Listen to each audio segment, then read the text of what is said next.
Welcome you all, स्वागत है आप सभी लोगों का। और आज हम स्टार्ट करने जा रहे हैं टोम, जिसे लॉन्ग फॉर्म में हम कहेंगे theory of machine. Theory of machine का ये हमारा फर्स्ट वीडियो है। फर्स्ट वीडियो हम स्टार्ट कर रहे हैं वाइब्रेशन से। आप कहोगे कि बेसिक से स्टार्ट करना चाहिए था, नहीं कहोगे आप, मुझे पता है, क्योंकि आप लोगों ने ही बार बार रिपीटिवली मुझसे कहा है कि वाइब्रेशन आप स्टार्ट करिए। वाइब्रेशन आपके एग्जाम पॉइंट ऑफ व्यू से इम्पोर्टेंट है, बस उससे ज़्यादा इम्पोर्टेंट बात ये है कि वाइब्रेशन को समझने में थोड़ी सी प्रॉब्लम होती है, इसलिए जनरली लोग क्या करते हैं, इसको छोड़ देते हैं कि भैया तुम मेरा सिलेक्शन थोड़ा नहीं कराओगे, जितना टाइम में तुमको पढ़ेंगे उतने टाइम में कोई दूसरा सब्जेक्ट तैयार कर लेंगे। और बिल्कुल स्मार्टनेस दिखती भी है इसमें कि अगर सेम टाइम में दूसरा सब्जेक्ट सेम वेटेज का तैयार होता है तो इसके पीछे टाइम खराब क्यों करना जब समझ में नहीं आ रहा है तो। But don't worry about that, हम कोशिश करेंगे कि वाइब्रेशन आपके लिए आसान बने, इंटरेस्टिंग बने और एग्ज़ाम में आपको मार्क्स दिलाए। तो यहाँ पे हम एग्ज़ाम पॉइंट ऑफ व्यू से वाइब्रेशन को पढ़ेंगे, प्रीवियस ईयर के क्वेश्चन साथ में डिस्कस करते हुए चलेंगे और छोटे छोटे पार्ट में पढ़ेंगे, ताकि आप बहुत ज़्यादा ऐसा ना हो कि बहुत बड़ी वीडियो बन जाए और आप प्लानिंग करते रहो, यार आज नहीं देखेंगे कल देखेंगे। हो सकता है आप में से बहुत सारे लोगों को वाइब्रेशन बहुत अच्छा आता है, तो आपको बस इसको रिवाइज हो जाएगा। इससे हो सकता है आपका वाइब्रेशन थोड़ा वीक है, तो उम्मीद करता हूँ वो अच्छा हो जाएगा। आज के वीडियो में हम इंट्रोडक्शन डिस्कस करने वाले हैं, बेसिकली वाइब्रेशन के बारे में, वाइब्रेशन होता क्या है, कैसे प्रोड्यूस होता है। नेक्स्ट कुछ इम्पोर्टेंस देखेंगे कि हमको वाइब्रेशन क्यों पढ़ना चाहिए भाई, अगर नहीं पढ़ेंगे तो क्या प्रॉब्लम हो जाएगी। और इसके जो एलिमेंट्री पार्ट्स हैं वो डिस्कस करेंगे, वाइब्रेशन का इफेक्ट डिस्कस करेंगे कि अगर ये सिस्टम में होता है तो क्या होता है, नहीं होगा तो क्या होगा। और एक पॉइंट और कि यहाँ पे जो वाइब्रेशन का हम इफेक्ट डिस्कस करेंगे या फिर इसका एलिमेंट्री हम पॉइंट जो डिस्कस करेंगे, जनरली ये सारे हम मैकेनिकल पर्सपेक्टिव से डिस्कस करेंगे। ठीक है, वाइब्रेशन बहुत सारे जगह होता है, हर जगह होता है, बहुत सारे जगह नहीं, जहाँ भी मास है वहाँ पे क्या है, वाइब्रेशन है। ठीक है, तो हर जगह वाइब्रेशन होता है, बट हम यहाँ पे मैकेनिकल पॉइंट ऑफ व्यू से डिस्कस करेंगे। एमसीक्यू भी डेफिनेटली डिस्कस करेंगे। अगर आप मेरी वीडियो पहली बार देख रहे हो तो ये मेरा टेलीग्राम चैनल है, ज्वाइन कर लीजिए आप मुझे यहाँ पे आपको वीडियो की पीडीएफ मिल जाती है, लिंक्स मिल जाते हैं आपको, जल्दी वीडियो आप देख पाओगे। ये ग्रुप है, आप अपने क्वेश्चन डिस्कस कर सकते हो, बट ग्रुप का बहुत सारे लोग मिसयूज़ कर रहे हैं। भैया गलत क्वेश्चन ग्रुप में पोस्ट ना करो यार, ये अच्छी बात नहीं है। इंस्टाग्राम पे भी आप मुझे फॉलो कर सकते हैं, फेसबुक पे फॉलो कर सकते हो, आप मुझे ट्विटर पे भी फॉलो कर सकते हो। चलिए वीडियो को शुरू करते हैं। Educating today for better tomorrow. तो सबसे पहले बात करते हैं कि ये वाइब्रेशन है क्या, किस चिड़िया का नाम है वाइब्रेशन। तो वाइब्रेशन, या फिर आपने एक वर्ड सुना होगा 12th में, ऑसिलेशन। और बेसिकली ये वर्ड आपने कहाँ पे सुना होगा, बेसिकली ये बॉब वाला सिस्टम आपने पढ़ा होगा कि इस तरीके से एक डोर में एक बॉल बड़ा है, इसको हम छोड़ देते हैं, ये इस तरीके से ऑसिलेट करता है, आपने ये पढ़ा होगा ना। ये जो ऑसिलेशन है ना, इसी को हम वाइब्रेशन भी कहते हैं। अब इसको समझने की कोशिश करते हैं। ये आपका मीन पोजीशन है, मीन पोजीशन से अपने पाथ को ये क्या करता है, कुछ टाइम इंटरवल बाद रिपीट करता रहता है, तो इसे हम ऑसिलेशन कहते हैं। ऑसिलेशन को ही हम क्या कहते हैं, वाइब्रेशन कहते हैं। अब ये जो वाइब्रेशन है, जो वाइब्रेशन का रिस्पांस है, अगर कहीं पे वाइब्रेशन है तो वो किस किस टाइप का हो सकता है, मतलब हम ये कहें कि अगर कहीं पे हम कुछ इनपुट दे रहे हैं तो उसका रिस्पॉन्स क्या हो सकता है। तो अगर वाइब्रेशन है तो वाइब्रेशन का रिस्पॉन्स या इधर हार्मोनिक होगा, या फिर पीरियोडिक होगा, या फिर रैंडम होगा। देखो हार्मोनिक कहने का मतलब ये है, कुछ साइनोसॉइडल वेव ने आपने देखे होंगे, कुछ इस तरीके से होती हैं। या फिर पीरियोडिक होगा, मतलब कुछ टाइम बाद इस तरीके से अपने पाथ को ये क्या कर रहा होगा, रिपीट कर रहा होगा। या फिर रैंडम होगा, कुछ इस तरीके से होगा, कुछ फिक्स पैटर्न नहीं होगा। तो ये होता है रिस्पॉन्स हमारे वाइब्रेशन का। ऐसा नहीं कि कुछ भी आउटपुट है तो वो वाइब्रेशन है। जैसे मान लीजिए हमने किसी चीज़ को थ्रो कर दिया और वो आगे जा रहा है, तो ये वाइब्रेशन नहीं है। ये आगे जा रहा है मतलब वहाँ पे वाइब्रेशन नहीं है। अगर वो खुद के मोशन को रिपीट करता है तभी हम कहेंगे कि वो वाइब्रेट कर रहा है।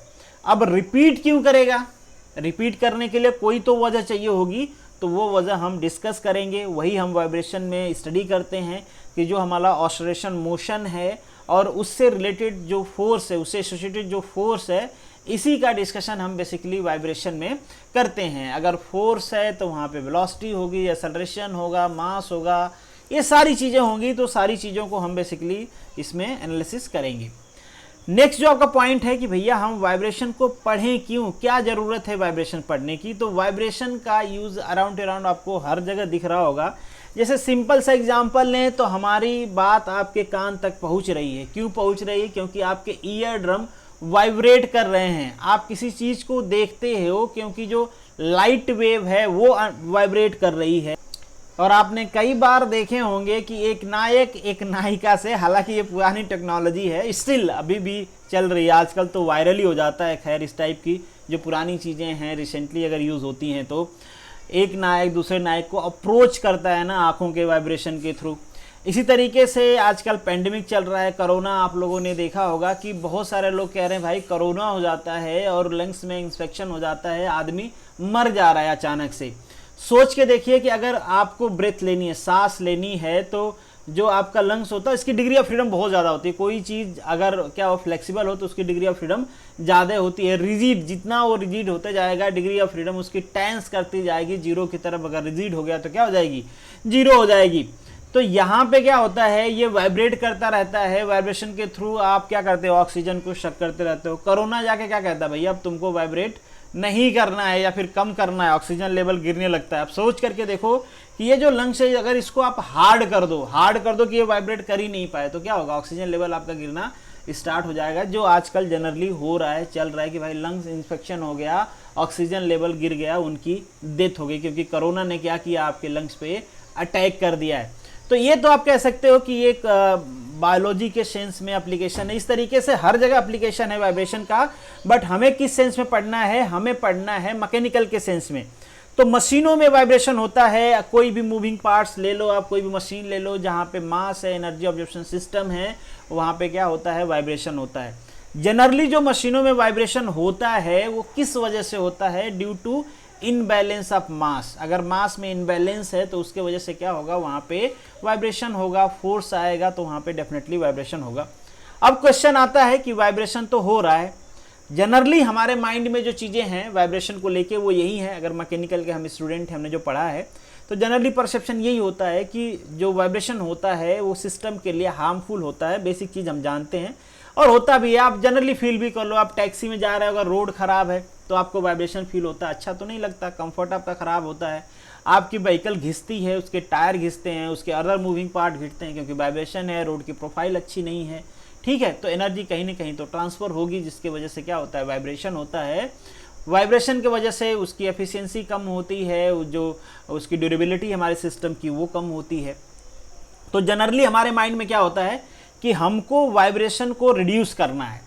अगर आपको वाइब्रेशन रिड्यूस करना है तो आपको क्या करना पड़ेगा, प्रॉपर डिज़ाइन करनी पड़ेगी आपके सिस्टम को। एज अ मैकेनिकल इंजीनियर हम क्या कोशिश करते हैं कि हमारे सिस्टम में जो इनबैलेंस मासेस हैं उसको हम बैलेंस कर पाएँ ताकि वाइब्रेशन को हम मिनिमाइज़ कर पाएँ। वाइब्रेशन को ख़त्म नहीं किया जा सकता, ये श्योर है। वाइब्रेशन को आइडियलाइज नहीं किया जा सकता, वाइब्रेशन को हम मिनिमाइज कर सकते हैं। प्रैक्टिकली मैं बात कर रहा हूँ, वाइब्रेशन को हम मिनिमाइज कर सकते हैं, ठीक है। तो एज अ मैकेनिकल इंजीनियर हम क्या करते हैं, जो भी वहाँ पर इनबैलेंस है उसको बैलेंस करने की कोशिश करते हैं ताकि वाइब्रेशन मिनिमाइज हो। स्टिल जैसे कि मैंने कहा कि वाइब्रेशन को ख़त्म नहीं किया जा सकता, तो जो हमारे स्ट्रक्चरल इंजीनियर हैं वो ये कोशिश करते हैं कि अगर हमारे मशीन में वाइब्रेशन है तो वो ट्रांसफ़र ना हो, वो नुकसान नहीं करे। बहुत बार आपने देखा होगा कि जहाँ पे मशीन माउंट होती है साइड की दीवार क्रैक्स हो जाती है क्योंकि वाइब्रेशन ट्रांसफ़र हो रहा होता है। आपके साइड से ट्रेन निकल जाए तो आपको वाइब्रेशन फील होता है। अब मान लीजिए वहाँ पे कुछ भी दूसरी मशीन आपने लगाया है, कोई सोफिस्टिकेटेड मशीन है, कोई मशीनिंग प्रोसेस चल रहा है, तो डेफिनेटली उस पर भी उसका इफेक्ट होगा। तो हम कोशिश करते हैं हमारे स्ट्रक्चर के थ्रू कि जो इनबैलेंस है वो हार्मफुल ना रहे, हमारी मशीन की ड्यूरेबिलिटी रहे। अब हम यहाँ पे एक कोशिश और भी करते हैं कि वाइब्रेशन अगर मान लीजिए रैंडम हो गया तो हम उसको प्रेडिक्ट नहीं कर पाएंगे, हमारी मशीन कभी भी फेल हो जाएगी। अगर वाइब्रेशन हार्मोनिक है, पीरियोडिक है, तो हमें पता है कि इतने टाइम बाद ये होगा पर्टिकुलरली, तो हम उसको क्या करेंगे, अपने प्लान के हिसाब से उसका मेंटेनेंस करते रहेंगे और वो वाइब्रेशन हमको बहुत ज़्यादा हार्म नहीं पहुँचाएगा। तो जनरली जो वाइब्रेशन होता है हम कोशिश करते हैं अगर रहे भी तो हार्मोनिक रहे या पीरियोडिक रहे, रैंडम को तो हम प्रीफर्ड नहीं करते हैं। अब एक चीज़ हमको और यहाँ पे समझना है कि क्या वाइब्रेशन हमेशा हार्मफुल ही होता है, तो ऐसा नहीं है। वाइब्रेशन का बहुत सारे जगह हमारे लाइफ में यूज़ भी है। जैसे वॉशिंग मशीन है, अगर वॉशिंग मशीन में वाइब्रेशन नहीं हो तो कपड़े धुलेंगे कैसे।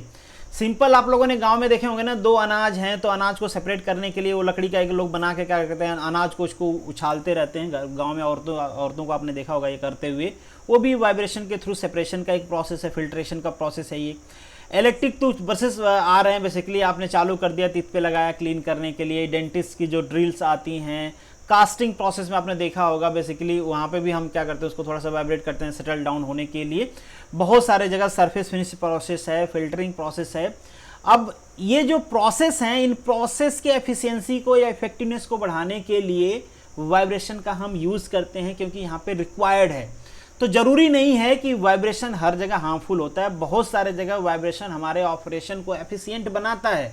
बट अगर किसी सिस्टम में वाइब्रेशन है तो वो हमारे लिए क्या होता है, हार्मफुल होता है, क्योंकि उसके वजह से हमारे सिस्टम में फटीग क्रिएट होता है, जिसके वजह से फेलियर कर होता है, हमारे सिस्टम की जो लाइफ है वो कंप्रोमाइज़ होती है। अब हम डिस्कस करते हैं कि हमारे वाइब्रेशन सिस्टम के एलिमेंट्री पार्ट्स कौन कौन से होते हैं। तो यहाँ पे अगर हम मैकेनिकल सिस्टम की बात करें तो बेसिकली 3 एलिमेंट्री पार्ट होते हैं। पहला, to store the potential energy. क्या होते हैं, बेसिकली स्प्रिंग का यूज करते हैं हम, इलास्टिसिटी का यूज करते हैं हम। स्प्रिंग में हम एनर्जी को स्टोर कर पाते हैं, या कोई इलास्टिक है, अब इलास्टिक मटेरियल कोई सा भी हो सकता है जिसमें हम पोटेंशियल एनर्जी को स्टोर करते हैं। दूसरा, जो काइनेटिक एनर्जी है उसको हम स्टोर करते हैं, जैसे मास में हमने स्टोर कर लिया, इनर्शिया में हमने स्टोर कर लिया। उसी तरीके से एक डैम्पर होता है। डैम्पर बेसिकली एनर्जी को स्टोर नहीं करता है, एनर्जी को डिसिपेट करता है, लॉस करता है एनर्जी को। तो ये बेसिकली 3 सिस्टम होते हैं।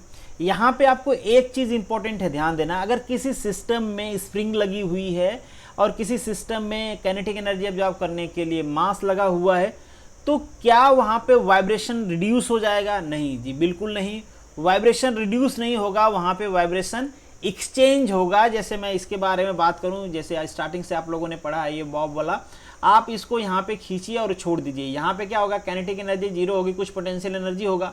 अब ये वापस अपने पाथ को रिपीट करेगा, तो यहाँ पे आते आते इसके पास पोटेंशियल एनर्जी 0 हो जाएगी, डाटम लाइन है, काइनेटिक एनर्जी बढ़ जाएगी, फिर ये ऊपर जाएगा, रुकेगा नहीं। अगेन यहाँ पे इसके पास पोटेंशियल एनर्जी आएगी, काइनेटिक एनर्जी 0, अगेन ये अपने प्रोसेस को रिपीट करता रहेगा। तो यहाँ पे आप देखिए पोटेंशियल एनर्जी काइनेटिक एनर्जी में चेंज हो रही है, काइनेटिक एनर्जी पोटेंशियल एनर्जी में चेंज हो रही है। हमारा system as it is vibrate कर रहा है, वाइब्रेशन में रिडक्शन हुआ नहीं हुआ। तो अगर किसी सिस्टम में कोई स्टोरिंग डिवाइस लगा हुआ है, चाहे वो पोटेंशियल एनर्जी स्टोर करने के लिए, काइनेटिक एनर्जी स्टोर करने के लिए, तो वहाँ पे हम वाइब्रेशन को रिड्यूस नहीं कर सकते हैं। वाइब्रेशन को रिड्यूस करना है, उसके लिए हमको यूज़ करना पड़ता है डैम्पर सिस्टम, क्योंकि डैम्पर एनर्जी को क्या करता है, लॉस कर देता है। सिंपल समझिए, अगर आप बीमार हो, आपकी एनर्जी लॉस हो जाएगी, आप क्या करोगे, बेड पे आके सो जाओगे। क्यों? क्योंकि आपके पास एनर्जी नहीं है भाई दौड़ भाग करने के लिए, आपके अंदर वाइब्रेशन नहीं बचेगा। जितना कम एनर्जी होगी, सिस्टम उतना स्टेबल होता है। हम कह सकते हैं वाइब्रेट करने के लिए फोर्स तो चाहिए, एनर्जी जो चाहिए, तो वो रहेगी ही नहीं, तो कहाँ से करेगा। तो उसी तरीके से, उसी प्रिंसिपल पे बेसिकली डैम्पर काम करता है। ये हमारे सिस्टम की जो एनर्जी है उसी को लॉस कर देता है, तो वाइब्रेशन रिड्यूस हो जाता है। तो अगर कहीं पे वाइब्रेशन को रिड्यूस करना है तो आपको डैम्पर सिस्टम लगाने होंगे, न कि मास से या फिर स्प्रिंग या इलास्टिक मटेरियल लगा के आप कहीं पे भी किसी भी सिस्टम की जो वाइब्रेशन है उसको रिड्यूस कर पाओगे, नहीं कर पाओगे। वही चीज़ मैंने यहाँ पे मेंशन किया हुआ है कि वाइब्रेशन को किस तरीके से आप रिड्यूस कर सकते हो, किस तरीके से डिसिपेट कर सकते हो एनर्जी को। चलिए अब आगे हम बात करते हैं कि इफेक्ट क्या होता है। वाइब्रेशन रहा हमारे सिस्टम में तो क्या होगा। इससे पहले तो हमने देखा वाइब्रेशन के कुछ बेनिफिट्स हैं, बट उस टर्म में हम नहीं जाएंगे। मैकेनिकल सिस्टम की जनरली हम बात करें, मैकेनिकल मशीनरीज की हम बात करें, तो वहाँ पे हम वाइब्रेशन को रिड्यूस करने की कोशिश ही करते हैं। तो वाइब्रेशन क्यों रिड्यूस करना चाहिए? क्योंकि परफॉर्मेंस रिड्यूस हो जाती है अगर आप वाइब्रेशन को रिड्यूस नहीं करोगे। सपोज करिए, एक बेसिक एग्जांपल देता हूँ, टैक्सी है, अगर उसका व्हील अलाइनमेंट सही नहीं है, वहाँ पे क्या होगा, अनबैलेंस होगा, वहाँ पे वाइब्रेशन आएगा। जिस टैक्सी में 5 लोग बैठ के जाने चाहिए, वहाँ पे आप क्या कहोगे, भैया गाड़ी खराब है, 2 लोगों को बैठा के मैं ले जाऊँगा। क्यों भाई 2 लोगों को? क्यों? क्योंकि वहाँ पे वाइब्रेशन है, सिस्टम कभी भी फेल हो सकता है, धोखा दे सकता है। तो इस तरीके से कोई भी एग्जाम्पल ले लो, अगर कहीं पे वाइब्रेशन आता है तो हम क्या करते हैं, मशीन फेल ना हो इसके लिए, वाइब्रेशन को मिनिमाइज करने के लिए हम मशीन का लोड जो होता है, स्पीड जो होती है, उसको रिड्यूस कर देते हैं। उसका आउटपुट क्या हो जाता है, रिड्यूस हो जाता है। तो परफॉर्मेंस अल्टीमेटली उसकी रिड्यूस हो जाती है। मशीन डैमेज होने का चांसेस है, अगर आपने ये सब नहीं किया, क्रिटिकल वाइब्रेशन है, तो आपकी मशीन क्या हो जाएगी, डैमेज हो जाएगी। Once your machine is damage, damage आपके पास वो शेड्यूल्ड नहीं था कि आपकी मशीन इस टाइम में डैमेज होगी, बट डैमेज हो गई। अब आप क्या करोगे, अपने मशीन को बनाने में टाइम लगाओगे, उस टाइम पे जो प्रोडक्शन था आपको प्रोडक्शन रोकना पड़ेगा।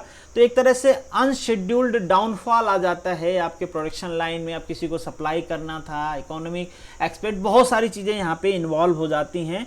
तो जनरली हमको क्या मिलता है वाइब्रेशन के थ्रू, अनशेड्यूल्ड डाउन टाइम, ठीक है। और ये तब और मिलता है जब आपका वाइब्रेशन रैंडम हो, और वाइब्रेशन को मेजर करना भी उतना आसान नहीं है, ठीक है। ऐसा नहीं कि आसानी से गए वाइब्रेशन मेजर कर ले, उसके लिए सोफिस्टिकेटेड इंस्ट्रूमेंट्स आते हैं, वो भी चाहिए। अदरवाइज आप वाइब्रेशन को मेजर नहीं कर पाओगे, आप पता नहीं कर पाओगे आपका वाइब्रेशन किस नेचर का है, कितना क्रिटिकल है, कब फेलियर अकर होगा आपके सिस्टम में, मेंटेनेंस का शेड्यूल आपको क्या रखना चाहिए। तो ये सारी चीज़ें कॉम्प्लिकेटेड बना देता है हमारा vibrating system. Quality, definitely quality पे फर्क पड़ेगा। एक बेसिक एग्जांपल ले लो, आपकी लेथ मशीन है, आप टूल चला रहे हो, अब वो टूल को जाना है सीधा, भाई टूल को जाना है सीधा, टर्निंग करना है या सरफेसिंग करना है, बट आपका टूल क्या कर रहा है, वाइब्रेट करते हुए जा रहा है। सरफेस की क्वालिटी उतनी अच्छी नहीं रहेगी, टर्निंग को इसी पोजीशन पे करना था, वो किसी पोजीशन पे कर दिया, तो जो आपके प्रोडक्ट की क्वालिटी है वो भी कंप्रोमाइज होती है। अगर आपका वाइब्रेशन लेवल काफ़ी ज़्यादा है जो कि टॉलरेबल नहीं है, तो कुछ हद तक वाइब्रेशन टॉलरेबल होता है। वो डिपेंड करता है कि आपके सिस्टम कैसा है, कितना उसमें एक्यूरेसी चाहिए, कहाँ पे आप उसको यूज़ करने वाले हो। और डेफिनेटली हमने ये भी देखा कि कुछ सिस्टम में तो आपको वाइब्रेशन चाहिए ही चाहिए, मतलब उसके प्रोसेस को इम्प्रूव करने के लिए आपको वाइब्रेशन चाहिए होता है, तो वो भी हमने डिस्कस किया। तो यहाँ पे कुछ क्वेश्चन है हमारे आज के डिस्कशन पे बेस्ड, उम्मीद करता हूँ इन सब का आंसर आप दोगे। पहला क्वेश्चन क्या है, the vibration in the mechanical system is due to, vibration in general क्यों होता है भाई, vibration is due to the imbalance mass. अगर कहीं पे मास है, इम्बैलेंस मास है, तो क्या होगा, वहाँ पे वाइब्रेशन होगा।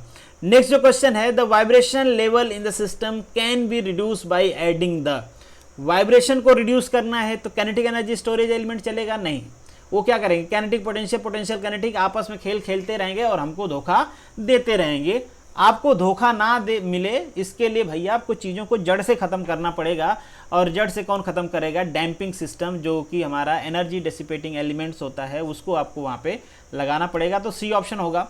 Response of the vibratory system is, response कैसा होता है वाइब्रेटरी सिस्टम का, अगर कहीं पे वाइब्रेशन है, किसी मोशन में वाइब्रेशन है, तो वो कैसा होगा, या तो हार्मोनिक होगा, या तो पीरियाडिक होगा, या तो रैंडम होगा, मैंने आपको बताया। इसके अलावा और कोई नहीं हो सकता है, तभी हम उसको वाइब्रेशन कहेंगे, क्योंकि वाइब्रेशन की प्राइमरी कंडीशन यही है कि वो खुद को रिपीट करना चाहिए। और इसके अलावा और क्या हो सकता है जिसमें वो खुद को रिपीट करे, इसके अलावा कुछ नहीं हो सकता है। तो ये तो बेसिक कंडीशन है, तो यहाँ पे ऑप्शन हो जाएगा आपका ऑल ऑफ एबव। तो this is the end of this video, thank you so much for watching this. मिलेंगे नेक्स्ट वीडियो में, तब तक के लिए all the best, good luck.